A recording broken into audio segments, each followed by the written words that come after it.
Welcome to another episode of Argo Unpacked, the first of 2026. Today we have an awesome show for you today. We're going to be talking with Mike Tugeron. We've got Kostas on the show. Rivital is returning as co-host. And of course, we're going to be talking about application sets, what Adobe is doing with Argo CD, all coming up on Argo Unpacked. So gather around, grab your popcorn, get your friends, get settled, because today's going to be a great episode. Now, if you're joining us on the podcast later, while we always do have some visuals on the show, you can always just listen in and it works pretty much just as well. Don't forget to like and subscribe, follow us on whatever you use to get your podcasts on. And today we're going to kick off with a little tip about application sets. So for those of you that are just tuning in, my name is Dan Garfield. This is Argo Unpacked. My co-host Rivital will be joining shortly. And of course, we're going to have some guests. And we talk about all things Argo, all things GitOps, and helping you get the best out of your software delivery tools like Argo and GitOps, best practices, all that kind of good stuff. Before we jump in today's tip, I want to celebrate a milestone. This last quarter, this last 3 months, as we're starting this new year, the number one Argo maintainer, most activity was Octopus Deploy.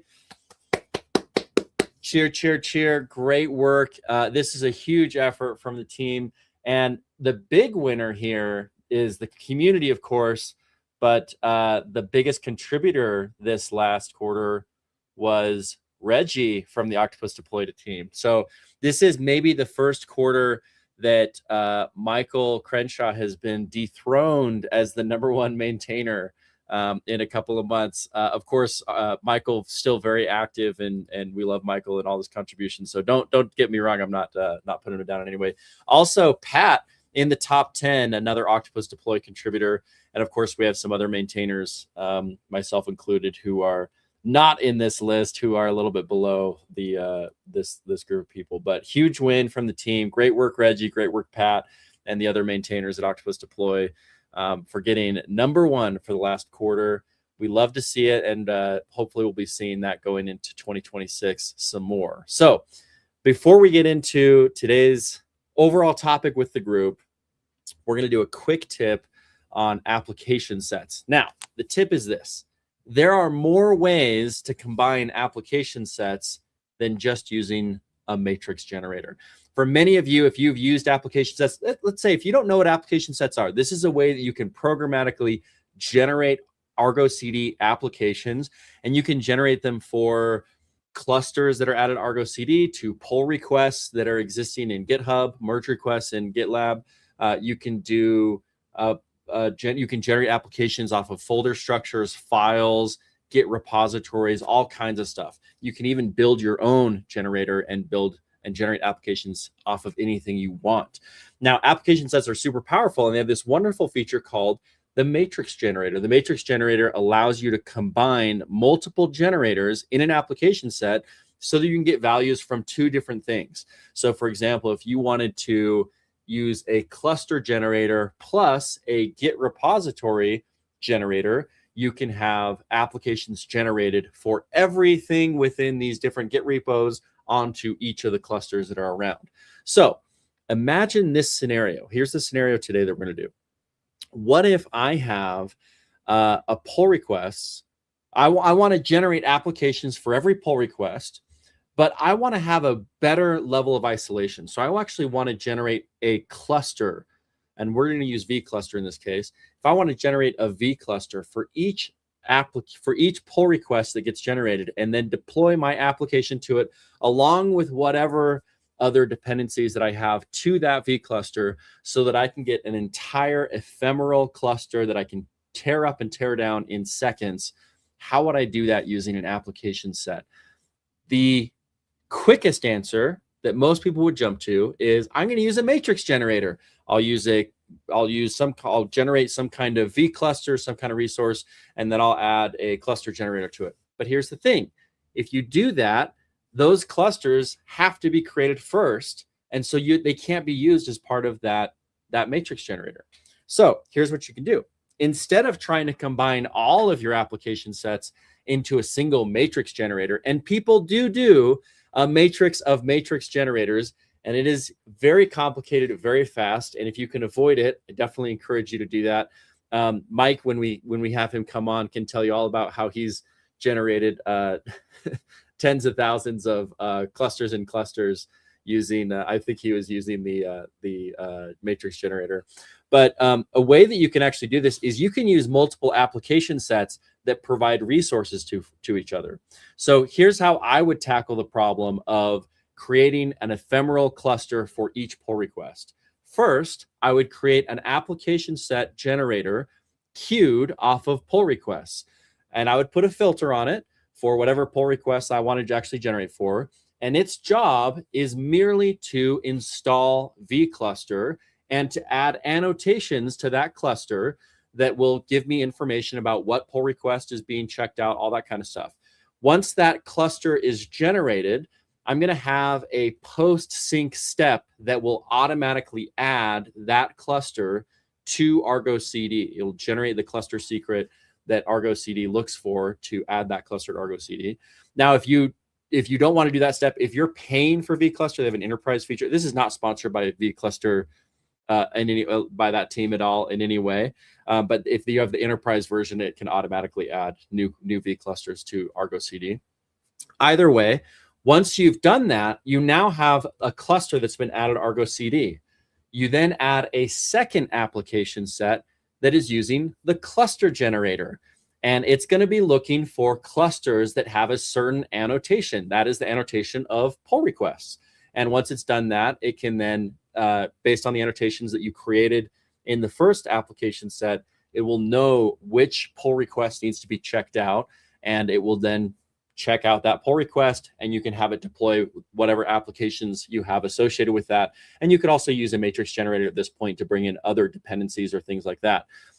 So this is a very cool way to create two application sets that solve a single problem, generating an ephemeral environment. Now, what happens when the pull request is closed? Well, the first thing that it does is it goes and it triggers the deletion of that cluster. And once that cluster is deleted, of course, it's going to delete all the resources that are on it as well. So that basically is able to scale up and tear itself down in an ephemeral way. If you want more information on how to do this, I do have a blog post that I'll have coming out on the Octopus Deploy blog in the next couple of weeks. But if you don't want to wait for that, you can do the GitOps certification, and it's in the level 3 certification. We actually have a full article explaining the process of combining 2 application sets in that way. But of course, that's very easy to do. It's just 2 different application sets that happen to work off of each other's resources. And by doing that, you can actually combine application sets in all kinds of wonderful ways. So I hope that that was a helpful Argo tip for you. Now, let me introduce my co-host, Ravital. Welcome back to the show. I feel like you've been traveling a lot lately. We haven't been able to have you on as much. That's true. Were you studying up while you were away, deploying stuff to Argo CD and building out infrastructure? You know, I was actually writing an additional blog post for Argo CD 3.2, and then I realized 3.3 is out there, and you normally give a brief status about it. I'm not sure we did it. No, I don't think we did. I don't think we talked about Argo CD 3.3. Yeah, so I think this is something we should do. But in general, I am getting from the release champions for 3.2, it was Nitish. I'm getting a short video explaining all about the new RC, the new features, and the process. So it's on our YouTube channel, Argo Unpacked. If you haven't subscribed yet, you should definitely do that. Now, I think the release champion for 3.2 was Nitish, but for 3.3, I think it's Peter, isn't it? Yes. Yeah. And I'm working in progress for this one. Cool. And Argo CD 3.3, I think the release candidate came out December 15th. And so we expect that the final release will happen beginning of February. Cool. So people can start playing with it right now. Now, anything else that we need to address before we bring in Mike and Kostas? Nope. Okay. All right. Then let's introduce Mike Tougeron from Adobe. Mike, welcome to the show. We've been trying to have you on for a year practically, but scheduling's been difficult. We finally got you on. And of course, Kostas, who is basically the godfather of all things Argo. Some people call me the GitOps, the GitOps godfather. Mostly just me. I call myself that. But Kostas is really the brains behind the whole operation here. So thanks, Kostas, for joining. And I think that Mike mentioned that he wanted to talk a little about application sets, and Kostas was like, I mean, if you guys are talking application sets, I'm going to be there. So glad you came on. Yeah, happy to be here. Thank you. I appreciate you having me. So, Mike, for people that don't know, anybody that's been going to ArgoCon knows that Adobe is a big Argo user. You guys have a lot of applications, but maybe give the folks a little bit of some stats, give them a little bit of flex so that they know that you guys are doing something bigger than maybe what they're doing at home. Yeah, so Adobe has around 500 clusters, and these run across AWS and Azure and our private data center. They're a combination of AKS, EKS, and some Azure on just VM because we haven't finished migrating them over to AKS yet. We run Argo CD across, I want to say it's like a dozen or two Argo CD instances. And those are spread out across stage, prod, different regions, stuff like that. I want to say it's around 200 and something system applications. Those are the add-ons, things like Cluster Autoscaler, Core DNS, Cilium, things like that we run into it. We also use Argo CD to deploy and build our clusters. So we use controllers like ACK, ASO, Cluster API to build the cloud infrastructure. And this all happens via GitOps as well. So it's a commit in of a basic YAML file. Argo CD applies it, controllers build up the cloud infrastructure. Argo CD then starts applying the manifests for all those system controllers that they then go on top. I was asked a little bit earlier, how many deployments do we do per month? I ran the stats for October. Now they're a little inflated because we were doing a migration, trying to get a bunch of stuff in just before the end of the year. But we had 1,196 PR merges to the 2 repositories that trigger some form of deployment to production. Now, those are to 1 or more clusters, so it could have affected 200 clusters or it could have affected 1 cluster for each of those PRs. But that's kind of the rate of change. More realistic on a monthly basis is around 700 or 800 deployments a month. Wow. And it's growing every month, right? Yeah, we do expect a large number of new clusters next month, and then things just keep growing. You know, things never slow down. Now, what's been really cool, you and I go back a fair bit. We've chatted basically every stage of your journey before you guys even started really with Argo. When you did a lot of work with Argo workflows, moving into Argo CD, monolithic Argo CD for a while, splitting up instances, and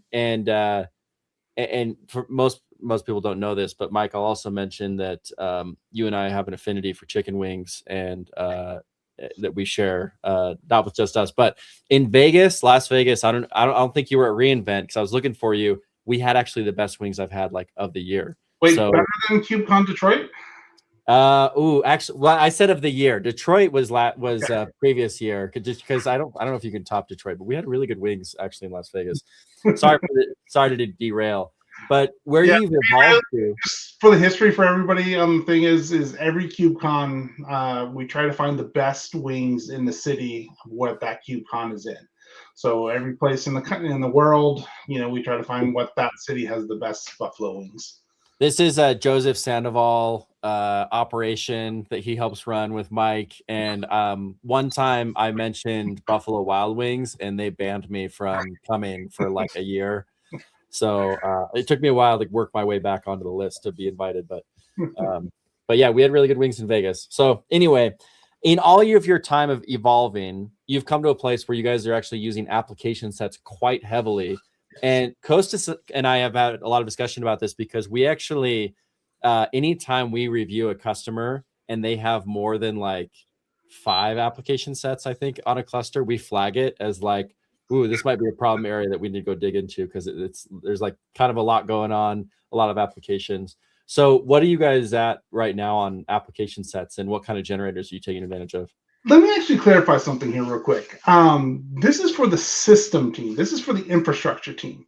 On top of this, we have several Argo CD instances that are running tens of thousands of applications that are the application teams that are running the Adobe applications. Things like Photoshop, things like Firefly, things like AEM, and all of those sort of things that are what makes Adobe Adobe. That's an entirely different stack of Argo CD that runs tens of thousands of applications as well on top of what we're doing. So if you think what I just described was big, double it. And that's our Argo footprint. So there's a lot out there. Last count I did, which was early this year, was we had something for the infrastructure team, 70-ish thousand applications after all the application sets had fanned out. Wow. And so, it is up. I want to say it's up to about 250 potential application sets that are deployed. So the way we do it is actually quite interesting. So as I mentioned, we have a dozen or 2 dozen Argo CD instances, of which the 500 clusters that we have are registered to various ones of those. We have 250 application sets that are potentially deployed to every cluster. So we actually apply those 250 application sets to every single Argo CD instance that we have. So we don't deploy them differently based upon environment or anything like that. It's the same application set for every single environment. Are they pointed literally to the same file in Git? Mm-hmm. The exact same file, the exact same everything. And that's one of the really cool things about application sets, is you can run your fleet and your application entirely attribute driven.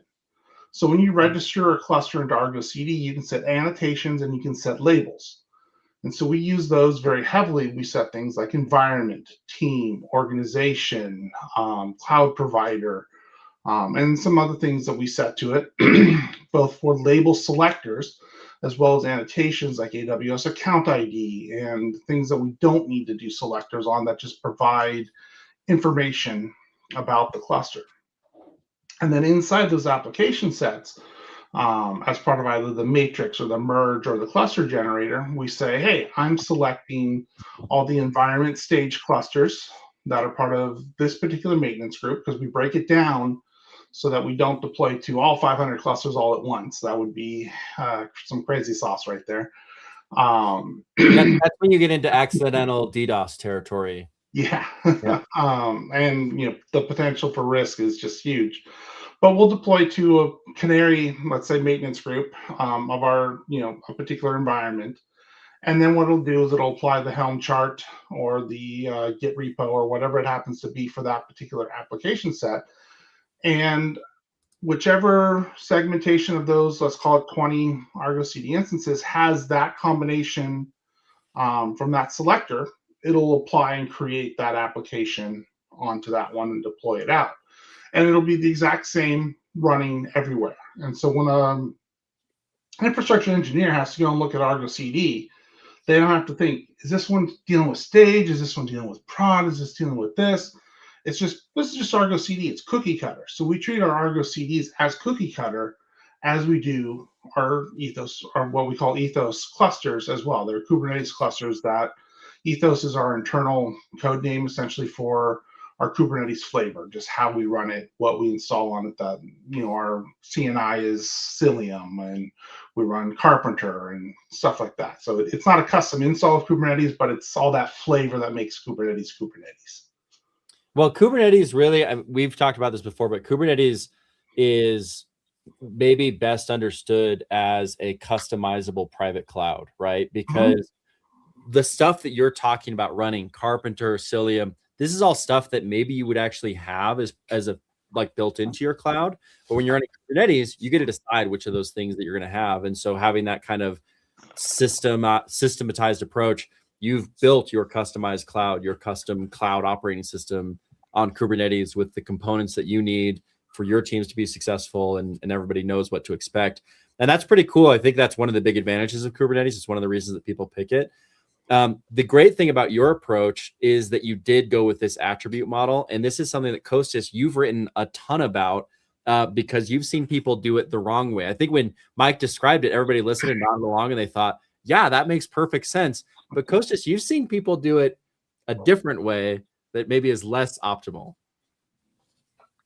Yes, there is an article that we have written about this and several webinars where we see people that they try to describe each specific Kubernetes cluster and have a huge list of enable and disable stuff.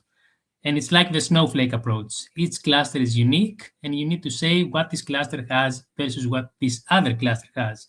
And what Mike is talking about is the thing I like. You don't care about individual clusters.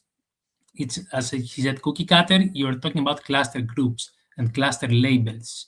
You label your clusters, and then you deal with cluster groups. So if you forget about what this specific cluster is doing, you don't care about this specific cluster, you care about cluster groups, and this is how everything else is organized.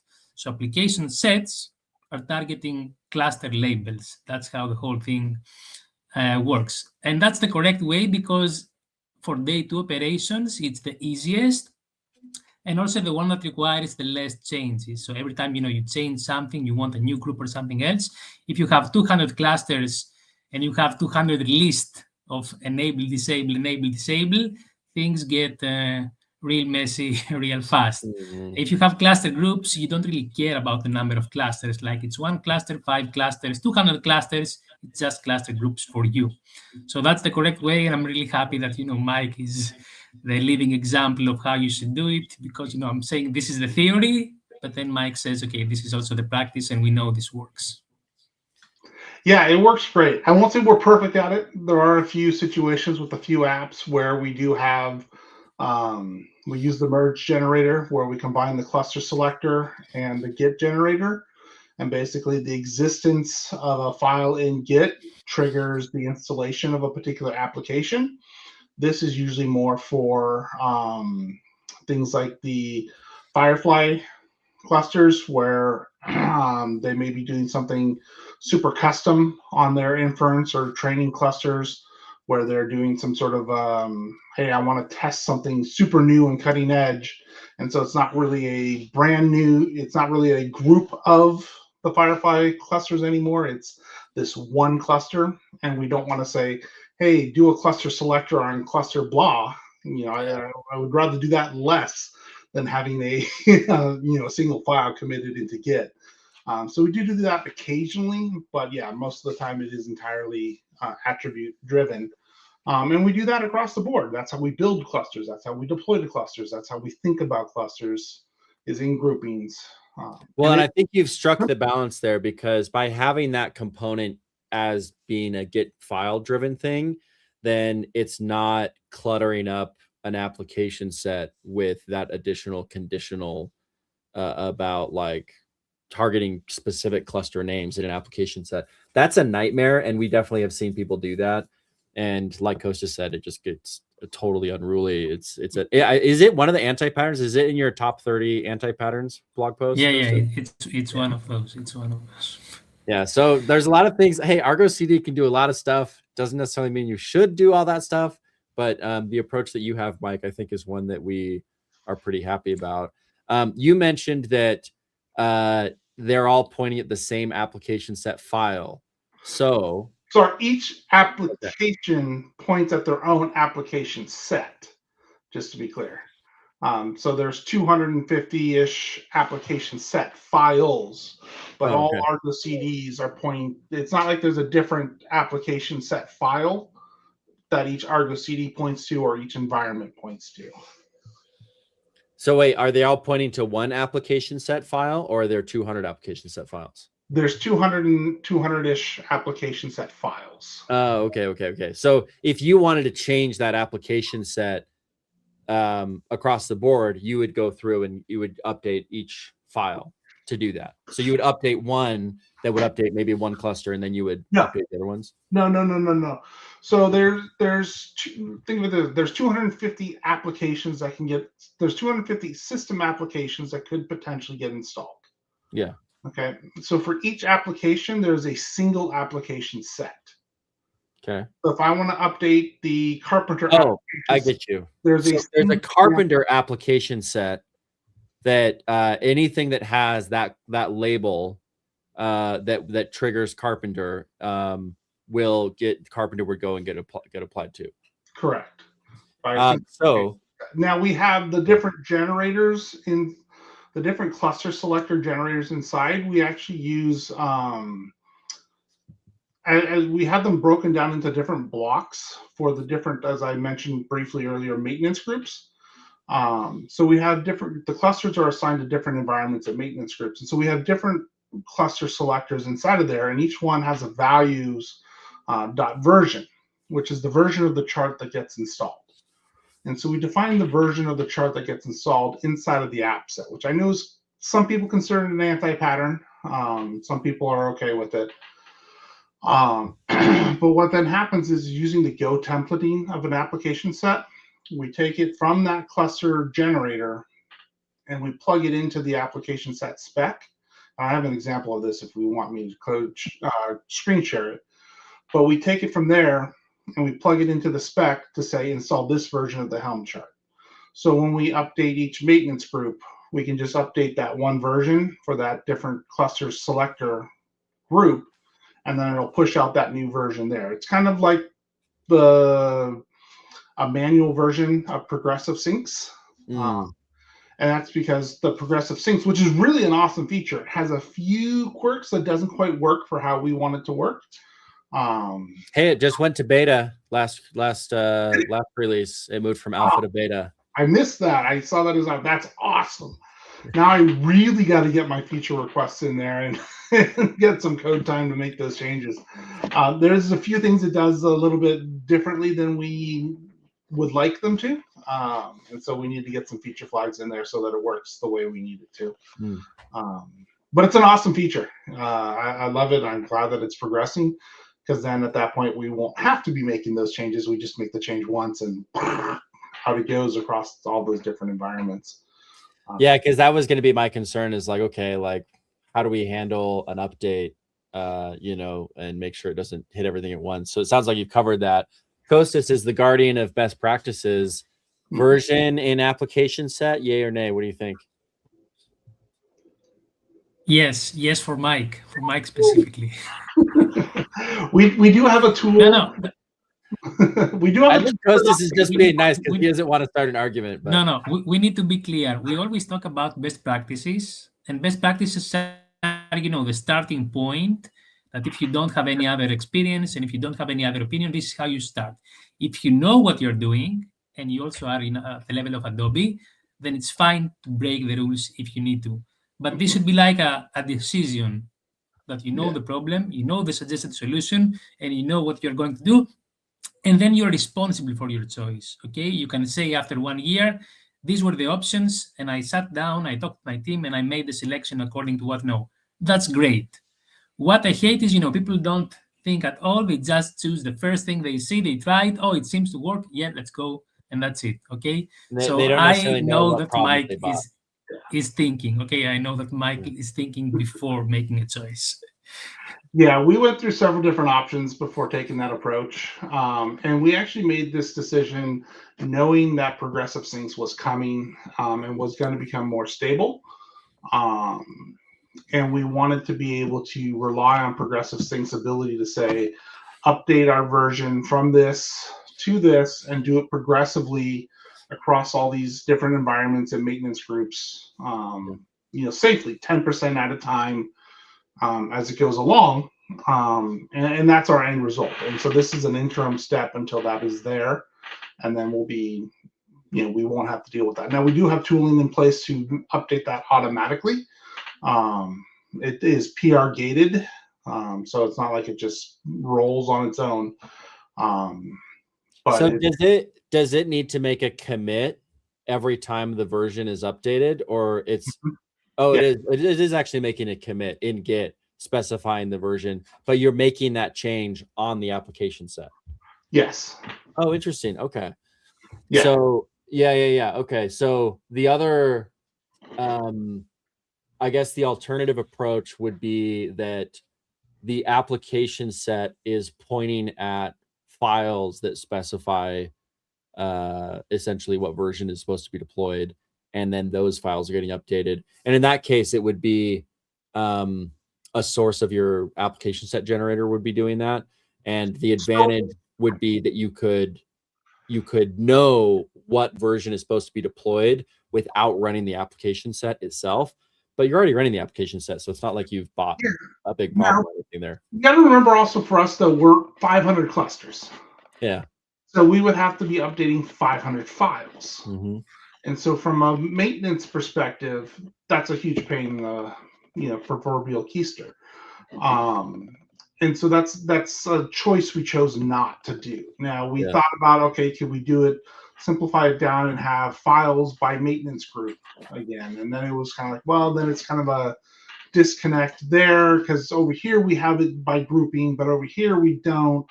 And so we felt that it was a better decision to just have all that grouping in one place. We thought about adding it as attributes onto the cluster itself, but then every time we'd make a change, we'd have to update the registration in Argo. And so, like Costa said, we went through and we thought about it. We went through 5, 6, 7 different ways to do it before we came upon this temporary solution until progressive syncs is fully in place, and then we'll be making a change at that time. No, that makes sense. I think it's a very reasonable approach. You've kind of struck the balance here of the different advantages and disadvantages of these different approaches. So from progressive sync, is it worth talking about what specifically you guys are looking for before that can solve the problem, or is it too in the weeds? It's actually 2 very simple things. One is that it now no longer does auto sync. So for us, that would require hitting sync on 20 different Argo CD instances, which is, again, we would lose the automation, which we don't want. And the other thing is it doesn't quite handle sync windows the way we use sync windows. So we don't use sync windows I don't want to say a lot, but we don't not use them a lot. You don't not use them a lot. Got it. Okay. Right. So, I mean, we use them, but we don't use them, and we probably don't use them the way they were intended. How Uh-oh. do you use them? Uh-oh. We basically use them in the situation of kind of let's say somebody does a deployment and it blows something up for one particular cluster, and it causes some sort of customer service outage, what we call a CSO. At that point, what we'll do is we'll throw a sync window on that cluster, either globally or for that one particular application, to allow somebody to, if they're not able, let me clarify, if they're not able to just quickly switch that tag back and just roll it back, because that's preferred, that's step one, because it's really easy to revert a PR and do that. But if for some reason they're not able to do that and they have to actually say, I need to make manual changes to fix this problem, which goodness forbid that's not the case. But if it is, because it does happen, they'll throw that sync window on, make the manual changes, recover, and then they'll go back and fix it and get with what needs to be there. And the sync window will prevent changes from self-healing from what they had to manually fix. Oh, so you use them for incident response. Incident response primarily. I totally get that. I actually think that's a great use case for sync windows. I think that's like a lot of people think of them as just being like, oh, we don't deploy on weekends. Okay, yeah, you can totally use them that way. That's great. But I think incident response is absolutely one of the main use cases for sync windows. And to be able to say like, okay, something's gone wrong. We need to do some cowboy stuff. Hey, ideally we don't do cowboy stuff, but we know the world isn't always ideal. To throw up a sync window so you can go in and figure out what's going on and then make your changes. And then the nice thing about it is you go and make them in Git, and the sync, it'll start showing as in sync, and you're like, great, I can take away my sync window and it won't even have to do any synchronization because I've already gotten it there. So I think that's a great use case. And I honestly wish more people would use sync windows for incident response like that and have it part of their toolkit. I think it's great. Yeah. Just as a side note, Dan, that was your recent tip actually in the previous episode. That's right. We had one on, I think it was recovering Argo CD from when it gets locked up, and you use a sync window to block all synchronization. Exactly. Things calm down. You can access Argo CD, see what's causing the problem. Absolutely. Yeah, that you mentioned the not do weekend deploys. That's actually one of the things I was happiest about when we moved to Argo CD. Was we used to have the don't deploy on weekends, don't deploy on Fridays thing, and now we go for it. You just let it roll. Yeah. Our risk got reduced by so much because of once we had self-healing, once we had our, like you said, we used to have a monolith. Now we have small individual Helm charts. We have that. It sounds like a lot, 250 applications. Well, you got to remember that used to be one application that would deploy everything all at once, and that's a lot scarier. No deploy Fridays are like considered a dark pattern, but I think that they are actually the sign very often. It's like the bell curve meme. It's a sign of a very unperformant organization or a hyper-performant organization. You know what I mean? Like you're either deploying on Friday because you don't know better, or you're deploying on Friday because you're so good at it that it's not a problem. And I'd much rather be deploying on Friday because we're good at it, right? Then I feel like you're a high-performant operations team. If you're telling me you can't deploy on Friday because it's like deployments are terrifying, we are not willing to ever deploy on Friday. It's like, okay, well then you're probably a low-performance deployment organization. Yeah. Now people optionally don't because they're like, well, if something goes wrong at 4 o'clock on a Friday, I don't want to stay late just in case.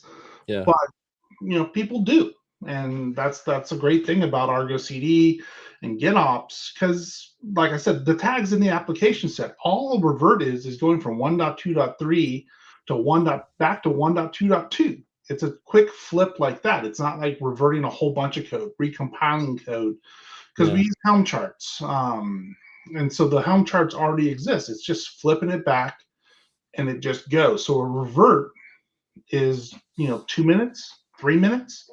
It takes like no time at all. Luke says no problem to deploy on Friday. You have all weekend to fix the outage. Thanks, Luke.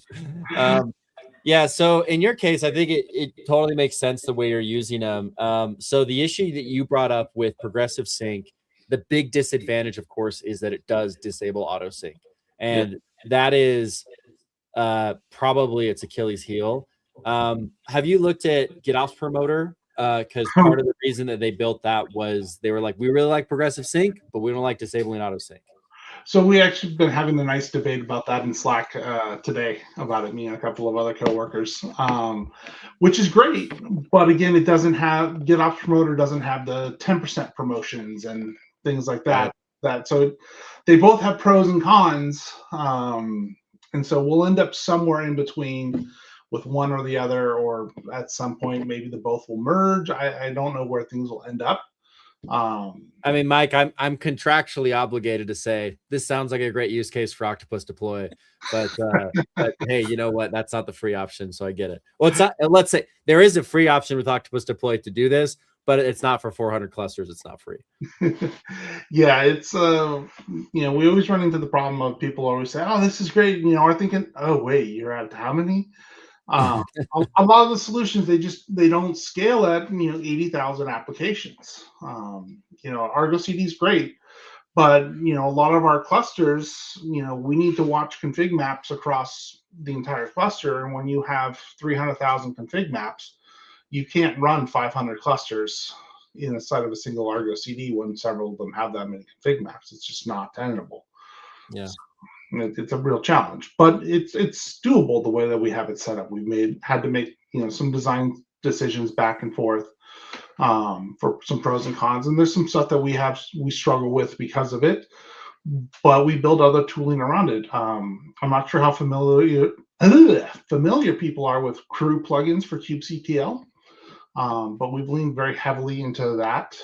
So we have a lot of plugins that we've written for that allow us to interoperate with Argo CD. That it'll shell out to the Argo CLI, or it'll make API calls to Argo CD itself, to abstract away the fact that we're running those 24 Argo CD instances as you try to get information about a particular application on there, and stuff like that. Oh, that's cool. Have you considered putting any of those out in the community, or are they already out there? They are very poorly written. They are many of them are my 10% time sort of tools of like, this is bugging the heck out of me. I'm just gonna, and so I haven't done that. There is one tool that we wrote that is pretty cool that I want to get into the open source community. I just haven't figured out how to abstract it away enough yet. It's that the fact the 24 Argo CD instances and Argo CD notifications are great, but they're not data rich. And you can make some of them more data rich, but it's hard to enrich it with Git information of like who actually was the last committer, or who was, what was the commit message? You have things like the SHA and stuff like that. And so I wrote a tool that watches the health of the applications, grabs it, goes to Git, grabs the commit information from the various repos, looks it up, pings the person on Slack directly, pulls it in, pulls in additional metadata from Argo itself, and goes and looks on the cluster itself for what's going on and gives you a nice rich status message of what's going on when a cluster works or when a deployment fails or not. If you saw my Argo talk at, I think it was Europe last year, yeah. When Argo CD doesn't deploy, it may sync, but something didn't deploy all the way, and there's those kind of long-running deploys, I call them. You may not know for a couple of hours that something didn't work. And so you got to have something that comes, thanks. Something that comes back and lets you know later that something didn't work versus what you're just looking at. And so what this tool does is it basically enriches it with that additional information for why exactly something didn't sync through properly, instead of just the standard, hey, something's out of sync. It tells you why it's really out of sync, beyond just the data that Argo CD has with that other stuff. But yeah, that's cool. getting information from a remote cluster and from Git and all of that makes it hard to open source. Yeah. You have to abstract that stuff. Yeah. And that is like, yeah, that sounds like an enterprise feature. You know what I mean? Like that sounds like something that we would stick in Octopus Deploy. We actually have some of that kind of stuff in Octopus Deploy. But again, I'm not trying to make a sales pitch here. It's just like when you mention it, you're like, oh yeah, they're talking about the thing that we do. Yeah. I mean, it's really handy. I mean, it's useful information. But yeah. So, Yeah. Awesome. Hey, between you and me, and I guess the rest of the world now, since we're talking here, I would have loved to have gone with you guys years and years ago, but it just wasn't in the cards. We love the open source side, and it's all good. It's all good. We're all friends. Source, cool. But you can with Argo. That's the awesome thing with Argo. I mean, we really haven't run into anything with Argo CD that we couldn't do with the open source version. Yeah, which is just incredible. Well, we love to see it. So, Ruvital, we've got 10-15 minutes left here. Mike's taking us through the story. Should we react to some Argo stuff together? Some Argo news? Do you want to talk about Argo 3.3, or do you want to go deeper on something that was triggering your interest? No, I was actually I think that Argo 3.2 didn't get enough attention from you, Dan. I thought you went through the blog post, but then I went through when I created the one for Octopus Deploy, I've noticed that there are, I like UI and UX, and there were a lot of cool features that were part of the 3.2 version that no one talked about them. And as I went through them, I even learned about the source height. What's the name of the component? Source height. Yes. And I was learning a lot of cool stuff. And that's why I decided maybe we should create another blog post that contains those new cool features, and we can share it with the world. Wait, didn't you do a blog post on 3.2? Yes, it's not published yet. Oh. But I think as a result of the fact that I was just navigating through the features, and I realized that some of the UX features, they did not get enough attention. Yeah, okay. Yeah. So maybe we should do that. Well, let's save that maybe for next time, because you'll have your blog post out and you can talk us through it. Fair enough. Do you have any insights or things you want to say about 3.3? Well, we just had the blog post out right before Christmas on 3.3, and there was some good stuff that was going on. Pre-delete hooks are coming, and I can pull up. Yeah, pre-sync, pre-delete hooks are coming to 3.3. So this lets you run a job before Argo CD starts deleting applications. This was one that was really hard to work around if you had a use case where you needed to do some kind of cleanup thing before. It was hard to do. And so you basically had to do like a pre-sync operation that had some kind of conditional check to see if something needed to get deleted. Not very fun. Pre-delete's easy though. So this is a great feature. And Kostas and Mike, if you have any comment on this, feel free to jump in. This is going to be really helpful for us for some of our CI stuff. We have some stuff where we have to shove some data into Vault. And so this will allow us to make it a little easier to clean up Vault on the fly with our CI code. So I'm actually really looking forward to being able to use this. Yeah, nice. It was a very popular question. Like a lot of people requested about this. Like, hooks in Argo CD is a very popular question, and pre-delete hooks is an even more popular question, how to do it. So great feature for everybody. Do we foresee any abuse of pre-delete? Don't ask me just yet. I will take a look at the Slack channel that I always do. This is how I find the anti-patterns. I follow the Slack channel. That's the way to do it. Yeah, you go into Slack and I just say, wait, what are you doing?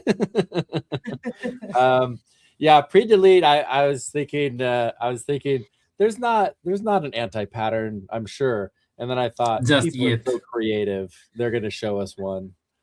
I'm excited to see what it is. OIDC background token refresh. This one's really important.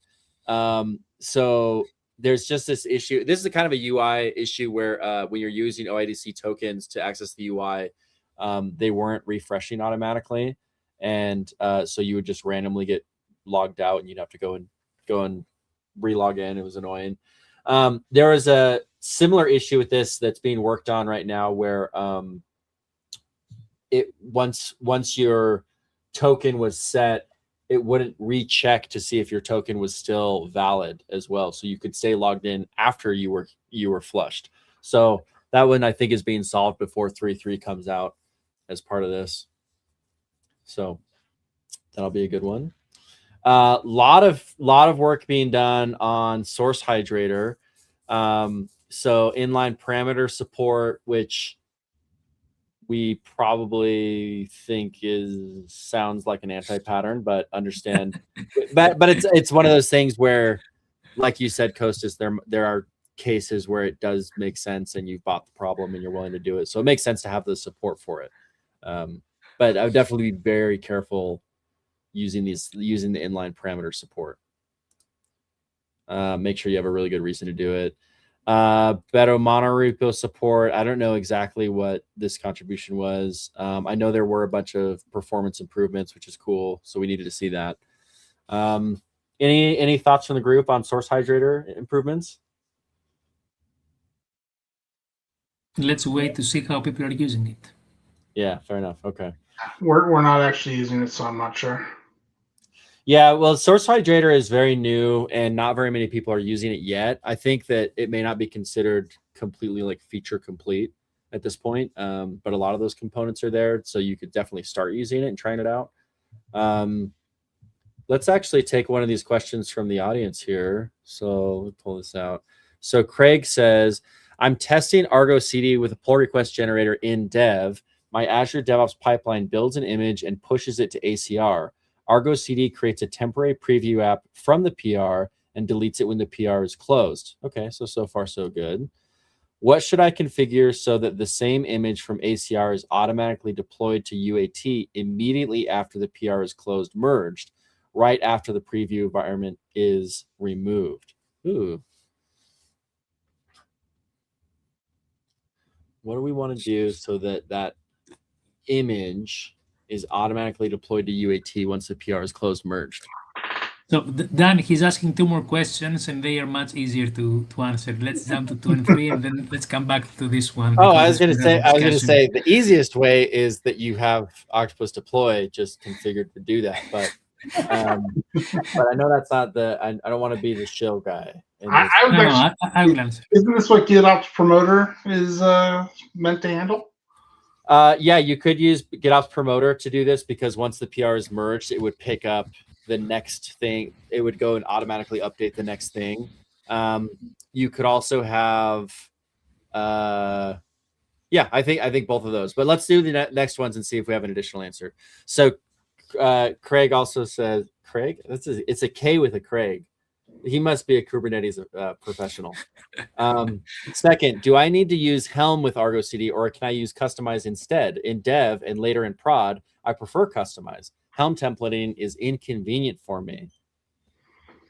Yeah, yes, you can use Customize everywhere. I love Customize as well. That's not a problem. See, super simple, super fast. Craig, I got even another tip for you. Whenever I use Helm charts, I don't even use Helm. I use Customize to render the Helm chart, because it gives me so much control. I can do all the stuff with Helm plus all the stuff with Customize. I basically never use Helm directly. I always wrap it in Customize, because I always am like, I might need to change something or do something or tweak it, or maybe I want to add a layer or whatever. So even if you use Helm, you don't even have to use Helm to use Helm. The only thing you can't do with that is the ignore missing values file. You can't use the ignore missing values file with Customize? Mm-hmm. Yeah.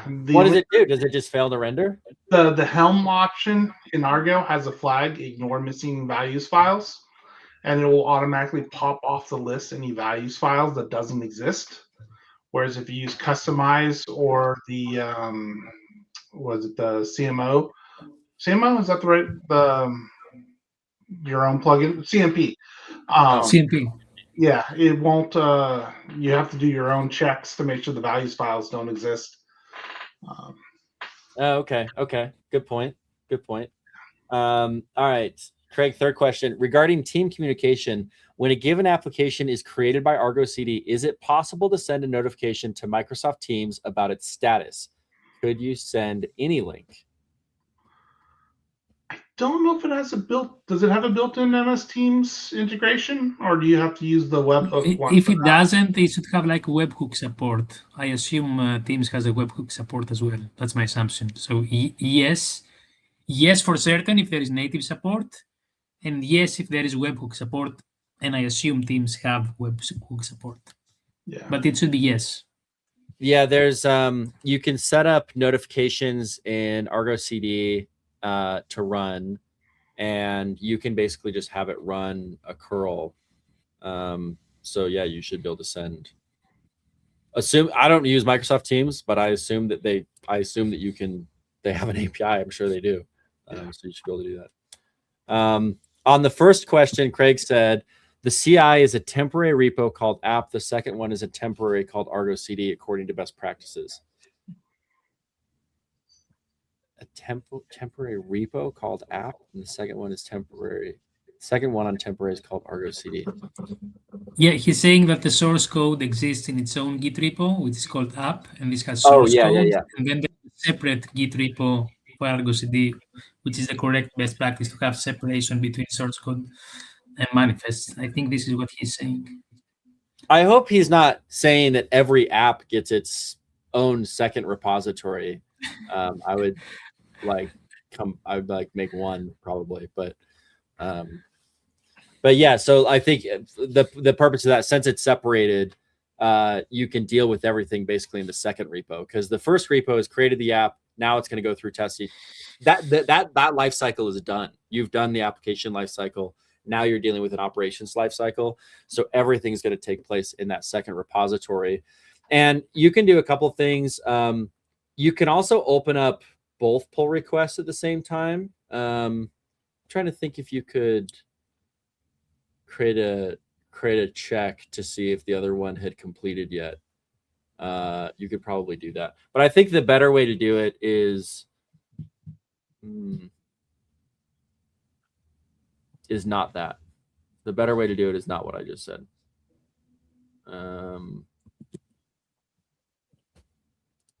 So let's go back here to this question. So yeah, Kostas, do you have a better idea now? I've got just a quick parenthesis. I just checked that there is Teams support for Argo CD notifications. Okay, if you search for Argo CD notifications Teams, there exists a page. For the first question, my comment is to make a clear separation between closed and merged, because usually closed means that you don't like the change and you reject the PR, while merged means you like the change. So for me, you should have a workflow when if a PR is closed, nothing should happen, nothing at all. This change wasn't valid, something went wrong. If it's merged, then this means that you have a new Git file and then you can monitor it with Anyway, or maybe it pushes a container image and you get this container image with image updater or Octopus deploy or something else. So make a clear distinction between I like this PR and I want the process to continue versus I don't like this PR and I want nothing to happen. Mm-hmm. This should be super clear for everybody. Yeah, something you can do is once it's merged, you can also add a tag to that image. Like you can tag it for staging, right? Or whatever. And then if you were using something like image updater, you're looking for updates under that tag. Now it would be tagged staging with a version, right? And it's looking for certain versions, and then it would go and update Git automatically to pull that new version based on the quickest answer to this question is use image updater. So by the time you merge something, there is a push to a container registry, and maybe if it's your production container registry, you start a production deployment. If it's your staging registry, you start a staging deployment, something like this. Yeah, that's the easiest way to start. Cool. Yeah, and I would probably have it. You could have a CI job that runs once the PR is merged that adds the tagging or whatever. That'd be another way to do it. We mentioned using GitOps promoter to potentially do it. Obviously, Octopus Deploy supports this as like a direct, like that's a very obvious, like it basically once you essentially add an artifact, you would have your plan of how that's going to be rolling out to different environments, different applications, if those are going to be Git updates, if it's going to update just Kubernetes directly, however you want that to be done, if it's going to work with Argo CD or not. That would be just a configuration you could do. So nice. These are great questions. Let's take one more before we close. This one's from Piyush. At Adobe, GitOps with Argo CD is all about using Git as the single source of truth for Kubernetes deployments at massive scale. Teams define application state declaratively in Git, and Argo CD continues to reconcile what's running in clusters. This seems like he's actually just explaining, he's just making a comment. He works for Adobe. Summarizing. Oh, you know this guy. Okay, cool. His comment is too long to see the rest of it on stream. But wait, that maybe we need to mention this because Mike didn't say anything about this. Adobe is a heavy user of Argo CD, and they have been so nice where if you go to the previous KubeCons and ArgoCons, you can see presentations from Adobe on many different topics. So if you want to see, how Argo CD is used in a really big company, even if you forget about this show, you can go to YouTube and find lots of information on what they do and how they do it, including Mike. Like Mike has, lots of presentations. Both so at go there, ArgoCon and it's amazing. KubeCon. Yeah, ArgoCon and KubeCon. It's both. It's both since 2020 or something, 2021. Yeah, and those other talks will talk a lot more about application deployments, not just system infrastructure deployments. So you'll learn more about deploying your application that runs your site or your tool or your app or whatever, not just how to run your infrastructure, which is what I deal with. We did a talk, Mike and I together, about benchmarking, I think, Argo CD and figuring out. Joe. Oh, is that with Joe? Okay, Joe and I, sorry, also Adobe. Mike, you and I did a talk together, though, didn't we? No, that was when I got in the car accident and wasn't able to do it. Oh, you were supposed to do it. I was supposed to do it, but I got hit. You thought it would be more fun to get in a car accident. I remember that. Okay. It was hard for me not to take that personally, Mike. I thought that was like, geez, I've never seen somebody want to get out of a talk so bad with me that they're willing to get injured. Mike also mentioned the cluster API, which I think is also another very interesting topic on how you create the clusters. So we can invite him a second time and he can talk about that topic, great topic. As well. If you're not familiar with cluster API, go and look at it. Okay, wait. So there is an additional little question here. So we'll take it. Okay. When using, how do you prevent Git from becoming a deployment bottleneck? Specifically, when hundreds of teams are committing simultaneously, environments drift independently, and emergency fixes bypass Git. What concrete mechanisms do you use to reconcile speed, safety, and eventual consistency without breaking the GitOps contract? Great question. So we do have a variety of different ways. This is there's lots. So individual teams have their own individual Git repos. So a lot of this is solved just by the fact of different teams have different repos. So there's not going to be that bottleneck coming into it. It's not one massive mono repo. What's inside my team, as I talked about, there's those 250 different applications. Each of those are in their own repository for where the Helm charts are and that kind of stuff. And then it's just the application sets themselves are in their own, and you don't end up with getting into a bottleneck there. And they all can roll out independently of each other. We basically, when there are breaking the GitOps contract, if somebody were to make a manual change without putting in place the sync window, Argo CD will just write right back over that manual change. So the manual change will get reverted. If there is a sync window in place, we do have dashboards that show all of the sync windows that are in place and say, hey, look, these are the things that are currently paused. And people are constantly going back and checking, hey, is this still supposed to be paused? Is this still supposed to be there? And we have logging systems. So every single deployment gets logged into a centralized system that says, hey, this is all the change that's ever happened on the cluster. It's both inside of Adobe centralized system as well as a much more searchable and viewable dashboard system that my team can use to show not just when changes happen, but what the current version of everything is on the different clusters. Let's see, did I get everything there? So safety always comes first. We care first and foremost about stability and uptime. I mean, that is critically important. I mean, Adobe is a multi-billion-dollar company. We can't have outages without people getting really, really upset and costing a lot of money. So we have a lot of CI/CD checks in place before things even get merged as part of the application, as part of the Helm chart, before things even get to production. And then we do slow and steady deployments out before things even reach to a production stage.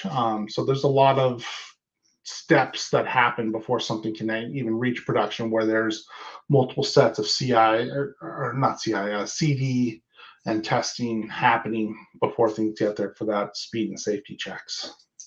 Yeah, this question might be boiled down to what kind of delay is acceptable from when Git is committed to and when it's deployed.